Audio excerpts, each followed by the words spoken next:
महत्वपूर्ण क्वेश्चन है आपके पेपर के लिए। नमस्ते आप सभी को। क्लास 12th के लिए है ये, यूपी बोर्ड के बच्चों के लिए, जो बच्चे प्री बोर्ड पेपर देने वाले हैं उन बच्चों के लिए, और जो बोर्ड के पेपर देने वाले हैं उन बच्चों के लिए। ठीक है, तो सुनते हैं शून्य कोटि की अभिक्रिया से आप क्या समझते हैं। इसे अभिक्रिया की परिभाषा लिखनी है आपको, इसके वेग स्थिरांक का व्यंजक भी लिखना है। बहुत महत्वपूर्ण क्वेश्चन है। सेकंड क्वेश्चन देखिए आप, संक्रमण धातुओं की दो विशेषताएं बतानी है आपको। संक्रमण धातु जानते हैं जिन्हें हम डी ब्लॉक के तत्व भी कहते हैं, और इन्हें हम संक्रमण तत्वों के नाम से जानते हैं। 4-5 इनकी विशेषता लिखनी है। इलेक्ट्रॉनिक विन्यास है, ये एक आपके तत्व रंगीन है, ये रंगीन होते हैं, इनकी ऑक्सीकरण अवस्था 5-6 हेडिंग बना के उनके बारे में आपको लिखना है। थर्ड क्वेश्चन है, परिवर्ती ऑक्सीकरण अवस्थाओं से आपको क्या समझते हैं, इस संक्रमण तत्वों के संदर्भ में समझाइए। इसके मैंने आंसर भी आपको लिख रखे हैं।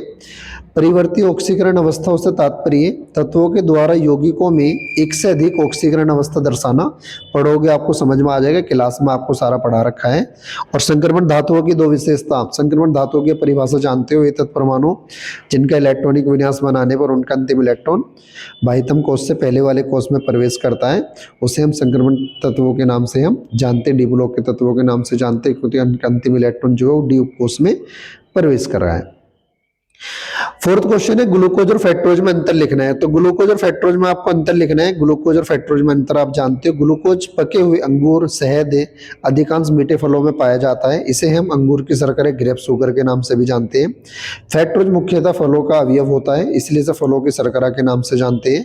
ग्लूकोज एक एल्डोस होता है क्योंकि इसमें एल्डिहाइड समूह पाया जाता है, और फैक्टोज एक आपका कीटोहेक्सोस होता है क्योंकि इसमें कीटोन समूह के नाम से जाते हैं। एक को एल्डोज कहते हैं और एक को आपको कीटोज के नाम से जानते हैं।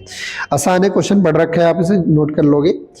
298 केल्विन ताप पर 0.20 मोलरता KCl विलयन की चालकता 0.0248 साइमन सेंटीमीटर इनवर्स है। इसके मोलर चालकता की गणना आपको निकालनी है। फॉर्मूला जानते हो आपको, लैम्डा m बराबर कप्पा गुना 1000 और अपॉन में मोलरता। मोलरता का मान दिया है 0.20 है, तो आपने वैल्यू रखोगे और आपका आंसर आपका आ जाएगा। सेकंड क्वेश्चन है आपका, मानक इलेक्ट्रॉन विभव की परिभाषा बतानी है आपको। जानते हो जब किसी धातु की छड़ को उसी धातु के लवण के विलयन में डुबोया जाता है तो धातु की छड़ विलयन के सापेक्ष या तो धनावेशित या ऋणावेशित हो जाती है। पढ़ रखी है आपने डेफिनेशन ऐसी आपकी, ये 25 डिग्री सेल्सियस ताप पर, ये 298 केल्विन ताप पर होते हैं। इलेक्ट्रॉन विभव की परिभाषा में वो वर्ड आपका नहीं आता है। इन पे एक न्यूमेरिकल भी आता है, सुना भी होगा आपने, जिसमें ऑक्सीकरण और अपचयन अभिक्रिया दोनों साथ साथ होती है। उसी आधार पर अभिक्रिया को हम दो हिस्सों में विभाजित कर देते हैं। फॉर्मूला जानते हो, V0 cell equal to E cathode minus का E एनोड। आपको करा रखा है, एक पर अपचयन विभव और एक पर आपका Zn का दिया और एक का कॉपर का। क्वेश्चन में दोनों के मान दिए हुए, वैल्यू रखनी है और आपका आंसर आपका आ जाएगा। अगला क्वेश्चन है आपका, सिद्ध कीजिए प्रथम कोटि की अभिक्रिया के 3/4 को पूर्ण होने में लगा समय अर्ध अभिक्रिया को पूर्ण करने में लगा समय का दुगना होता है। आप सभी बच्चे जानते हो प्रथम कोटि के वेग स्थिरांक की जब हम डेरिवेशन करते हैं तो उसमें आंसर आता है k बराबर 2.303 अपॉन में t log a upon a minus x. अभिक्रिया के लिए 3/4 हम मान धर देते हैं, डेरिवेशन कर रखी है आपको। ठीक है, आसान है ये आपके। फिर आपका किसी ताप पर शुद्ध बेंजीन का वाष्प दाब 0.850 बार है। 0.5 ग्राम वाष्पशील विद्युत अनपघटीय ठोस को 39 ग्राम बेंजीन द्रव्यमान 78 ग्राम प्रति मोल में घोला गया है। प्राप्त विलयन का वाष्प दाब 0.84 बार है। ठोस के मोलर द्रव्यमान की गणना करनी है। आप सभी बच्चे ने पढ़ रखा होगा, राउल्ट का नियम पढ़ रखा होगा। ठीक है, उसी के नियम के अनुसार एक फॉर्मूला बनता है और उसमें वैल्यू आप धर दोगे, जिसमें एक विलायक का वाष्प दाब होता है, एक विलयन का वाष्प दाब होता है, एक विलय का भार होता है, एक विलायक का, एक विलय का अनुभार और एक विलायक का अनुभार। ये फॉर्मूला बनता है। अब इसमें W2 और W1 की जगह आप कैपिटल W और स्मॉल w के नाम से भी इसे लिख सकते हो। अगला क्वेश्चन है, ग्लूकोज के 12 ग्राम को 100 ग्राम जल में घोला गया है। इस विलयन का क्वथनांक 100.34 डिग्री सेल्सियस है। जल के लिए केबी की गणना कीजिए। स्क्रीन पर आपको क्वेश्चन नजर आ रहे होंगे।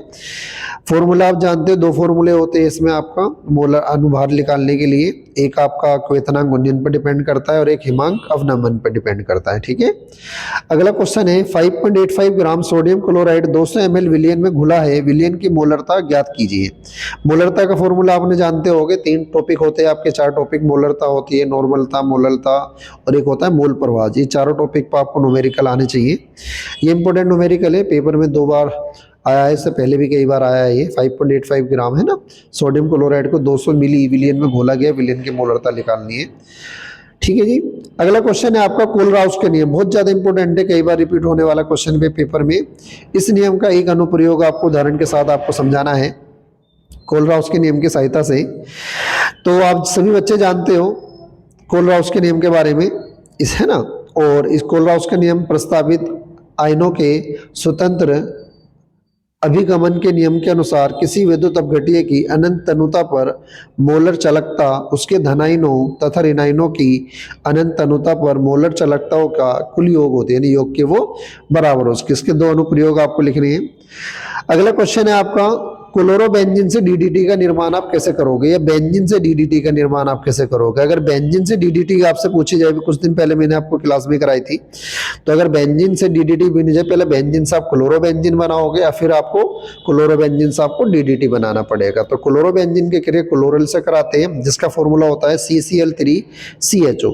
इसमें से ऑक्सीजन और क्लोरोबेंजीन के दोनों लेते हैं, जिनमें से एक एक परमाणु हाइड्रोजन का विस्थापित हो जाता है और जल का अणु अलग हो जाता है। और जो आपका बनेगा वो आप जानते ही हो क्या बनेगा, डाइक्लोरो डाइफेनिल और आपका ट्राइक्लोरो एथेन के नाम से बनता है, जिसकी आपकी डीडीटी की जो फुल फॉर्म होती है। ठीक है। अगला क्वेश्चन है आपका रासायनिक अभिक्रिया देते हुए समझाइए क्लोरोबेंजीन से आप डीडीटी कैसे बनाओगे, क्लोरोबेंजीन से टोलुइन कैसे बनाओगे, और क्लोरोबेंजीन से आपको बेंजीन कैसे प्राप्त करोगे, है ना, फिनोल से अभिक्रिया होने कैसे बनाएगी। अगला क्वेश्चन है आपका सम्मित और असम्मित ईथर के बारे में आपको समझाना है। स्क्रीन पर आपको नजर आ रहा होगा, दिख रहा होगा, ठीक है ना। तो सम्मित और असम्मित ईथर के बारे में आपको समझाना है। तो विलियमसन की संश्लेषण विधि द्वारा डाइएथिल ईथर बनाने की विधि एवं रासायनिक समीकरण। असम्मित ईथर, जब ऑक्सीजन परमाणु से जुड़े दोनों एल्किल या एरिल समूह भिन्न होते, अलग अलग होते हैं, उसे ईथर को सम्मित या असम्मित ईथर के नाम से जानते हैं। एक ठीक है, और सम्मित में क्या होता है, दोनों एक जैसे जुड़े होते हैं। विलियमसन की संश्लेषण विधि द्वारा डाइएथिल ईथर बनाने की विधि और रासायनिक समीकरण लिखना है। विलियमसन में सम्मित या असम्मित ईथरों के निर्माण में सर्वाधिक महत्वपूर्ण विधि है।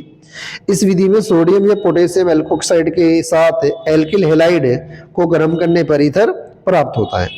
रिएक्शन आप देख सकते हो, पहले इसका सामान्य फॉर्मूला लिखना है आपको RONA प्लस XR डैश है और ROR डैश। ये ROR डैश आपका ईथर का सामान्य फॉर्मूला है और NaX। फिर इसकी जगह आप फॉर्मूले में R की जगह C2H5, R डैश में C2H5 है, दोनों है ना एक जैसे रख सकते हो। बहुत महत्वपूर्ण अभिक्रियाएं आपको आती होगी। अगला क्वेश्चन है आपका निम्नलिखित पर टिप्पणी लिखिए। जल गैस से मेथेनॉल का औद्योगिक निर्माण, ये लकड़ी के भंजक आसवन से पूछी जाती है, ये जल गैस से पूछे जाते हैं मेथेनॉल के औद्योगिक निर्माण के लिए। तो जल गैस से कैसे बनाई जाती है, उच्च दाब उच्च ताप पर जिंक ऑक्साइड और CO प्लस Cr2O3 उत्प्रेरक की उपस्थिति में जल गैस तथा हाइड्रोजन गैस के मिश्रण द्वारा मेथनॉल को प्राप्त किया जाता है। तो CO कार्बन मोनोऑक्साइड और H2 इनसे दोनों को मिला के बोलते हैं हम जल गैस। गर्म करते हैं 200 से 300 ATM वायुमंडल दाब पर, 573 से 673 केल्विन ताप पर, तो आपका मेथेनॉल यानी मेथिल एल्कोहल बनता है। फॉर्मूला क्या है मेथिल एल्कोहल का, CH3OH के नाम से। सुक्रोज के एल्कोहलिक विलयन के आपके बारे में लिखना है, समझाना है, ठीक है, आसान है। फिर है आपका हेलो एल्केन में एक आणविक नाभिक स्नेही प्रतिस्थापन SN1 तथा एक द्विआण्विक नाभिक स्नेही प्रतिस्थापन अभिक्रिया SN2। तो SN1 और SN2 अभिक्रिया की परिभाषा, क्रिया विधि, इनके आप इसे नोट कर सकते हो। आंसर भी मैंने आपको उसमें नोट करवा रखा है, देख सकते हो आप। तो याद कर लेना, महत्वपूर्ण क्वेश्चन आपके पेपर के लिए, जिन बच्चों का आने वाले समय में पेपर है उन बच्चों के लिए पेपर है ना। कैल्शियम एसीटेट की क्रिया कैल्शियम फॉर्मेट के मिश्रण को गर्म करते हैं तो क्या होता है। कैल्शियम एसीटेट का फॉर्मूला जानते हैं हम, CH3COO का whole twice Ca plus calcium formate का फॉर्मूला HCOO का होल ट्वाइस Ca। गर्म करने पर कैल्शियम कार्बोनेट अलग हो जाती है, ठीक है ना। दो कैल्शियम कार्बोनेट के अणु है और दोनों में से COC3 अलग हो जाएगा। अगला है आपका एथिल एल्कोहल भिन्न ताप पर सांद्र सल्फ्यूरिक अम्ल के साथ क्रिया करते हैं तो क्या होता है। हमें सभी पता है कि एथिल एल्कोहल का फॉर्मूला C2H5OH है और सांद्र H2SO4 का, H2SO4 में से एक हाइड्रोजन और उसमें से OH है, तो जल अलग हो जाता है।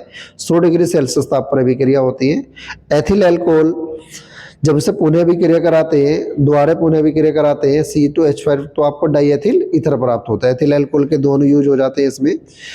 आसान है, रिएक्शन ज़्यादा हार्ड नहीं है।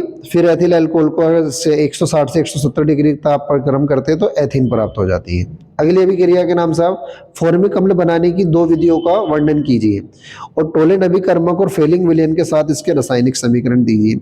तो मेथिल अल्कोहल को सोडियम डाइक्रोमेट और अम्ल H2SO4 यानी अम्लीय सोडियम डाइक्रोमेट के साथ में ऑक्सीकरण कराते हैं तो फॉर्मेल्डिहाइड बनता है, और फॉर्मेल्डिहाइड का पुनः ऑक्सीकरण कराते हैं तो फॉर्मिक अम्ल बनता है। तो रिएक्शन करने से पहले इनका हमें स्टेटमेंट बनाना है, फिर स्टेटमेंट से हमें आपको रिएक्शन बनानी है।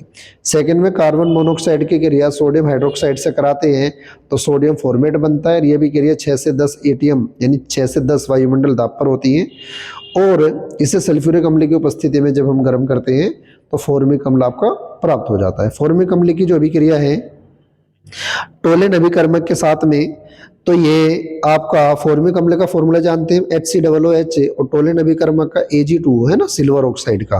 तो याद रखना ये ग्लूकोज और फैक्टोज में महत्वपूर्ण अभिक्रिया होती है, टोलेन अभिकर्मक वाली और फेलिंग अभिक्रिया है ना। तो रजत दर्पण प्राप्त होता है जब ग्लूकोज में करते हैं, और यहाँ पर आपका काला अवक्षेप प्राप्त होएगा जो नीचे बैठ जाता है। फेलिंग विलयन का फॉर्मूला जानते हैं CuO। फॉर्मिक अम्ल फेलिंग विलयन का अपचयन कर देता है, ठीक है, और क्या बनाता है CU2O में है ना, और जल बनाता है, कार्बन डाइऑक्साइड गैस निकालता है। फॉर्मिक अम्ल को उपयोग किस में होते हैं आप लिख सकते हो, देख सकते हो। विटामिन सी का रासायनिक नाम एस्कोर्बिक अम्ल है जिसका फॉर्मूला C6H8O है, और इसके अभाव से स्कर्वी रोग हो जाता है, हड्डियां भंगुर यानी कमजोर हो जाती है तथा दांतों और मसूड़ों से खून आने लगता है। विटामिन ए का रासायनिक नाम रेटिनॉल है और अणुसूत्र है C20H30O है। इसकी कमी से रतौंधी, त्वचा का शुष्क होना और कॉर्निया का कठोरीकरण आदि रोग हो जाते हैं। विटामिन क्या होते हैं, ये हमारे लिए क्यों आवश्यक है? विटामिन ए और विटामिन सी का नाम रासायनिक सूत्र लिखना है और इनकी कमी से होने वाले कुछ रोगों के नाम। अभी कुछ देर पहले मैंने विटामिन ए और सी का रासायनिक नाम बताया है, आप वीडियो को बैक करके देख सकते हो, समझ सकते हो। होने वाले कुछ रोगों के आपको नाम बताने हैं। विटामिन ए को महत्वपूर्ण उनकी टिप्पणी लिखनी है। तो विटामिन भोज्य पदार्थों में पाए जाने वाले जटिल कार्बनिक पदार्थ हैं जो शरीर की वृद्धि और पोषण तथा जीवन के लिए आवश्यक होते हैं, विटामिन कहलाते हैं। आसान क्वेश्चन है, आपने पढ़ रखा होगा, नोट्स बना रखे होंगे इस चैप्टर के, तो उन्हें आप याद कीजिए। अगला प्रोटीन क्या है, बहुत ज्यादा इंपॉर्टेंट क्वेश्चन है, कई बार रिपीट होता है। तो इसके प्रमुख स्रोत बताने हैं। प्रोटीन की प्राथमिक संरचना, आप जानते हो 4 संरचना है इसमें आपके सिलेबस में, प्राथमिक, द्वितीय, तृतीयक और चतुष्क। तो इनमें से आपसे कोई सी भी संरचना पूछी जा सकती है, चारों संरचना आपसे पेपर में पूछी जा सकती है। और हमारे शरीर में प्रोटीन के मुख्य कार्य आपको बताने हैं। आसान क्वेश्चन है, आपको ध्यान से देखना है, समझना है। मोलिस परीक्षण, यह कार्बोहाइड्रेट का परीक्षण किसे कहते हैं? अभी कुछ दिन पहले ही आपको मैंने क्लास में समझाया था, ये कराया था जिन बच्चों की एक्स्ट्रा क्लास चल रही थी।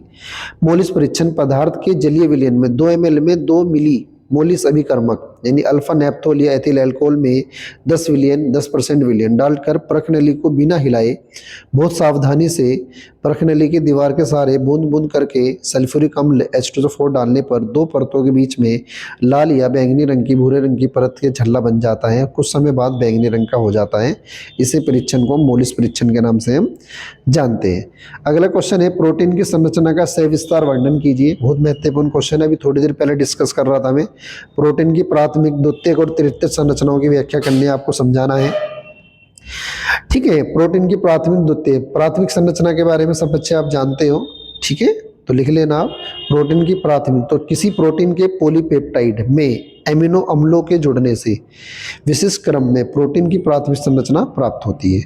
आसान है, बहुत इंपॉर्टेंट क्वेश्चन है पेपर के लिए, इनके आंसर को आप जरूर याद करें। जिन बच्चों का आने वाले समय में पेपर है, कल पेपर है या फिर अब कुछ दिनों बाद आपका बोर्ड का पेपर आएगा, उनमें क्वेश्चन के आंसर आपको पेपर में महत्वपूर्ण भूमिका निभाएंगे। महत्वपूर्ण अभिक्रिया ग्लूकोज की जो पेपर में होती है, ग्लूकोज की HCN से अभिक्रिया, हाइड्रोजन साइनाइड से अभिक्रिया कराते हैं तो आपका ग्लूकोज साइनोहाइड्रिन प्राप्त होता है। तो याद रखना, ये अभिक्रिया ऐसे उसमें भी पूछी जा सकती है कि ग्लूकोज से ग्लूकोज साइनोहाइड्रिन किस तरह से प्राप्त होता है, या ग्लूकोज की क्रिया HCN से कराते हैं तो क्या प्राप्त होता है। आसान है, महत्वपूर्ण अभिक्रिया ग्लूकोज की फेनिल हाइड्रोजन के साथ अभिक्रिया। तो ग्लूकोज की फेनिल हाइड्रोजन के साथ अभिक्रिया कराने पर क्या बनता है आपका, फेनिल हाइड्रोजन का फॉर्मूला जानते हो, C6H5NH2। तो ये ऊपर जुड़ जाता है, H का अणु हटके क्या जुड़ जाता है आपका NNH, C6 और H5 ऊपर जुड़ जाता है और आपका ये नीचे आ जाता है। आसान है। ग्लूकोज क्या बनता है आपका, ग्लूकोसोजोन, ग्लूकोस जोन। तो याद रखना, महत्वपूर्ण अभिक्रिया पेपर के लिए आपका कई बार रिपीट होती है ये अभिक्रिया, ठीक है। अगला क्वेश्चन पढ़ते हैं हम आपके सामने। ग्लूकोज का H2 Na द्वारा अपचयन कराने पर, हाइड्रोजन और निकिल के द्वारा अपचयन कराने पर तो सोर्बिटोल बनता है। महत्वपूर्ण अभिक्रिया पूछा जा सकता है कि ग्लूकोज से सोर्बिटोल कैसे प्राप्त करोगे, या इनके ऊपर महत्वपूर्ण अभिक्रिया लिखिए कि ग्लूकोज से सोर्बिटोल कैसा बनेगा, ग्लूकोज से ग्लूकोनिक अम्ल कैसा बनेगा, ग्लूकोज से ग्लूकोसाइनोहाइड्रिन कैसा बनेगा। और अब ये महत्वपूर्ण अभिक्रिया आपके सामने स्क्रीन पर नजर आ रही होगी, दिख रही होगी, इन्हें आप अच्छे से पढ़ लेना। आपने नोट्स बना रखे हैं, नोट्स में से पढ़ लेना, है ना। कोई दिक्कत हो तो मुझसे आप कॉन्टेक्ट कर सकते हो।